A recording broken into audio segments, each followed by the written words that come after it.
इस फ्राइडे को थिएटर में लग चुकी है अजय देवगन, आर माधवन, रकुल प्रीत सिंह की मल्टी स्टारर मूवी दे दे प्यार दे 2। और एक सेंटेंस में बताऊं तो I it's mean, a it's all right. महफिल में बताऊंगा। जहां पर फिल्म की रिव्यू करने से पहले एक चीज बताना चाहूंगा कि ये फिल्म अपने पिछले मूवी का एक डायरेक्ट सीक्वल है। जहाँ बॉलीवुड की एक जो बहुत लाजवाब कांड करने की बीमारी होती है ना, कि सेम आईपी उठा लेंगे लेकिन फिल्म की जो स्टोरी है उसका पहले से कुछ रिलेशन होगा ही नहीं, बिल्कुल स्टोरी की तरह। एंड कास्टिंग भी पूरी डिफरेंट होगी। पार्ट 2 लिखा तो जाएगा पर पार्ट 1 का कोई घंटा रिश्ता होगा। पर ये इस बीमारी से बच जाती है कहीं ना कहीं। एंड यहाँ पर एक डायरेक्ट कोरिलेशन और यू you नो वो वहीं से फॉलो होती है स्टोरी जहां से पहली मूवी एंड हुई है। तो वो एक अच्छी पॉइंट है जो कि मुझे इस फिल्म में लगी है। जहाँ फिल्म में जो पहले पार्ट में जिन्होंने एसेंशियल रोल्स अपने निभाए थे, अजय देवगन, रकुल प्रीत सिंह, जावेद जाफरी, वो अपने रोल्स को यहाँ पर अच्छी तरह से रिप्राइज करते हैं और इस फिल्म में कहानी में अपना जो भी कंट्रीब्यूशन है वो देते हैं।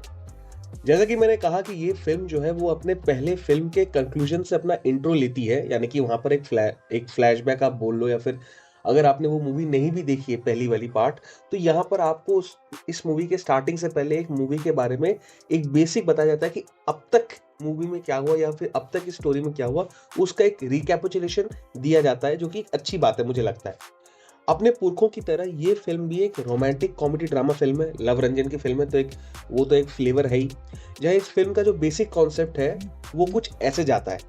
मीर बुढ़ा और एक हॉट जवान बच्ची मिले। बच्ची को पैसा दिखा, बुढ़े को जवानी दिखी, और अब जो दोनों के पास नहीं है उसे पाने की कोशिश कर। मूवी का सिनॉप्सिस अपने आप में बहुत ही ज्यादा सिंपल है कि जहां अजय देवगन अपने रिश्ते की बात करने के लिए रकुल के माँ बाप के पास जाते हैं और कैसे वो अपने और रकुल के एज गैप और प्यार के दायरे को टेस्ट करते हैं, और कैसे रकुल के माँ बाप जो है वो इस प्यार को अटेस्ट करते हैं या अप्रूव करते हैं, उसी पे ये कहानी बेस्ड है। और अप्रूव करते भी नहीं है क्या, उस पे ये बेस्ड है। अब पहले पार्ट में अजय देवगन अपनी फैमिली से रकुल को मिलाती है, एंड दिस की हम दोनों में भले ही एज गैप हो and all, we still care and we still are there for each other. उसी नैरेटिव में ये फिल्म बेस्ड है। तो सिंबॉलिकली अगर हम देखें तो इस फिल्म को हम लोग ऐसे कह सकते हैं कि वो हिंदी का मुहावरा नहीं है कि प्यार की कोई उम्र नहीं है। उसको अगर हम तोले तराजू में, तो ये उस फिल्म की एक और कंपैरिजन में चला जाएगा। तो ये बोलना गलत नहीं होगा, इसमें बेस्ड है। या फिर मूवी ऑडियंस को ये कन्विंस करने की कोशिश करती है कि it's never old to love again. इसको बहुत ही ज्यादा स्पेसिफिकली इस नैरेटिव को पुश किया गया और इसके कॉन्सिक्वेंसेस को दिखाने की कोशिश भी करी गई है in the Indian house hold.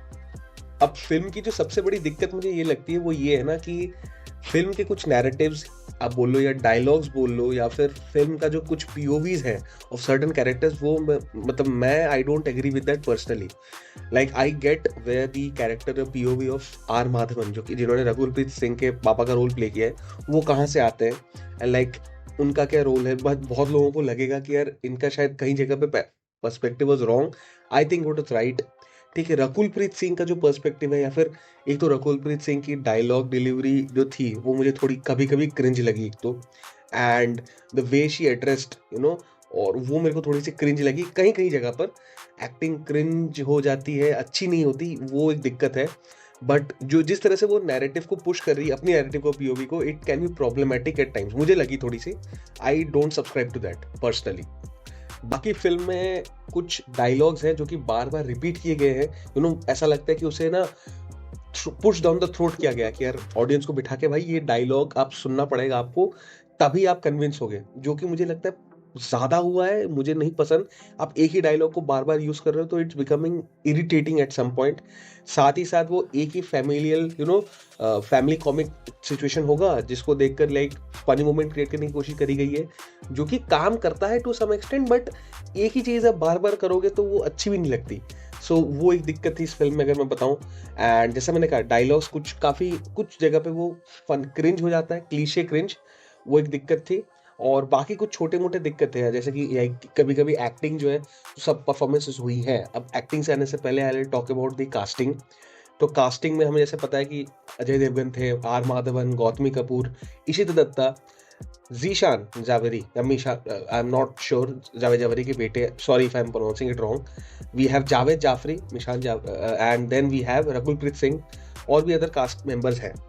अब मेन स्पॉटलाइट तो हमें ऑब्वियसली अजय देवगन पे ही जानी पड़ेगी। बट टू बी ऑनेस्ट, इस फिल्म में मुझे अजय देवगन एज दो मेन जो स्पॉटलाइट वाले वो मुझे लगे नहीं।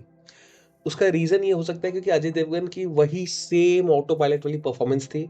आई मीन ऐसा कुछ ख़ास नहीं था देखकर लगे कि हाँ, इसमें अजय देवगन ने ऐसा कुछ अलग किया है। It was the same performance. मुझे थोड़े से थके हुए लगे एट सम टाइम्स, है ना?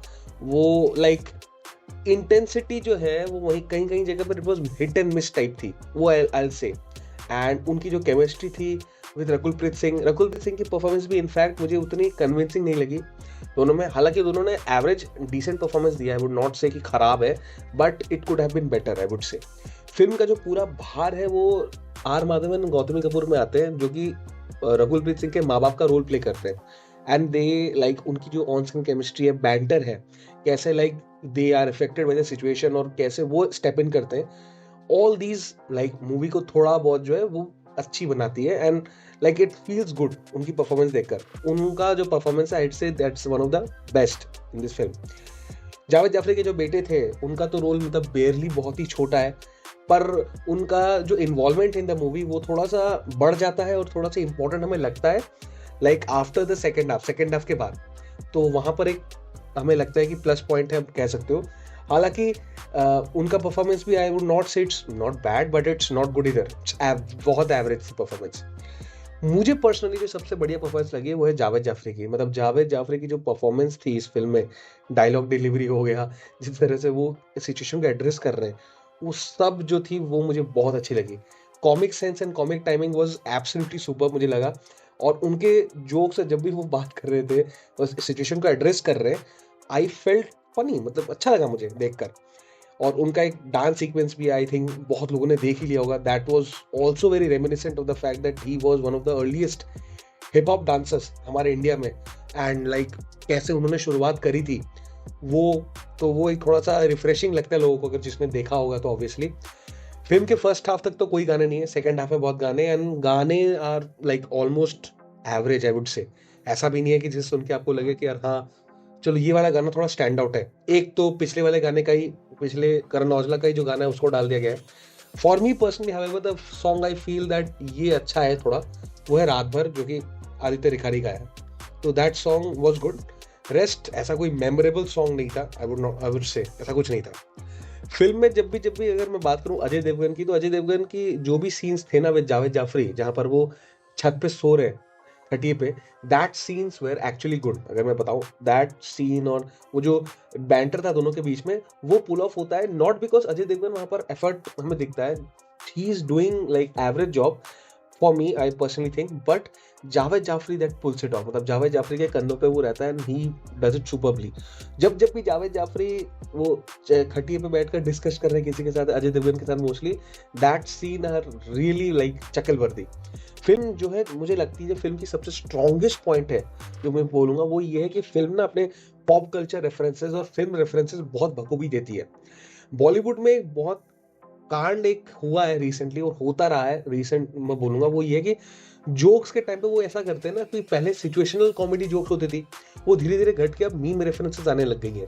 एंड मीम रेफरेंसेस भी ऐसे हैं कि वो अभी के टाइम के लिए वैलिड नहीं है। मीम्स यार, मीम जो भी होता है that is there for that event और दैट पीरियड ऑफ टाइम, उसके बाद उसका जो एक्सपायरी डेट है वो आ जाती है। तो इसमें भी वही है, द एक्सपायरी डेट आ गई एंड इट, और जो मीम्स है मतलब पिछले वाले बॉलीवुड मूवीज की अगर बात करूं तो वो वहां पर फिट नहीं बैठती हैं। क्रिंज लगता है, क्लीशे लगता है कि क्यों ये यूज किया जा रहा है, एंड वो लैंड भी नहीं होता। यहाँ पर they have not used memes as much, they have used pop culture references, movie throwbacks, old throwbacks to characters और मूवीज, और अपने ही कैरेक्टर के बीच में जो बैंटर है या रोल है उसको प्ले किया गया। उसमें जो रेफरेंसेस डाले गए, सटल ह्यूमर डाला गया, दैट इज प्रेज वर्दी।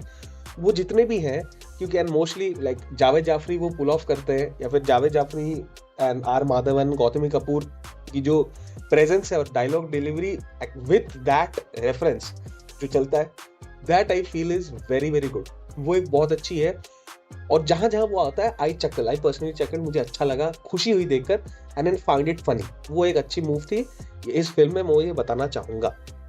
फिल्म का एक मेजर दिक्कत है जो मैं लास्ट में बोलना चाहता हूँ कि before I wrap it up, वो ये है कि यार फिल्म में जो कास्टिंग है ना एजेस के लिए, वो मेरे को थोड़ी ऑफ लगी। I mean Rakulpreet Singh does not look like R Madhavan's daughter, to be honest. R Madhavan की बेटी जैसे नहीं लगती है, ना ही वो गौतमी कपूर की बेटी लगती है। हालांकि परफॉर्मेंसेस ठीक है दोनों के, आर माधवन गौतमी कपूर के, बट एज थोड़ा अगर अप्रोप्रिएट होना चाहिए था। आई फील कुछ कुछ जगह पे casting choices that was a hit and miss very much, I would say. तो overall I would say this film has minor flaws, कुछ माइनर फ्लॉज है, किसी को मेजर लग सकते हैं वो, तो मुझे थोड़े लगे फ्लॉज है। एवरेज है, कहीं कहीं जगह पे टेक्स अ डिप, बट वही कुछ सिलेक्टेड परफॉर्मेंसेस हैं जो कि इसको लाइक वापस सेम लेवल पे ले आती हैं। Is it above average? No, I don't think so. ये फिल्म अबव एवरेज तो नहीं है, बट हाँ बिलो एवरेज जाती भी है तो ये वापस आ जाती है, कंपनसेट कर देती है उस जगह को।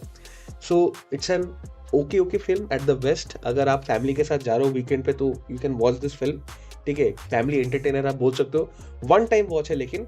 एंड हाँ बस इसमें ओवरऑल कुछ खास दिक्कत नहीं है, बस थोड़ी सी नोक झोंक इधर है। एंड वही है, लव रंजन की फिल्म है तो कलर ग्रेडिंग आप एक्सपेक्ट करो कि वाइब्रेंट होगी।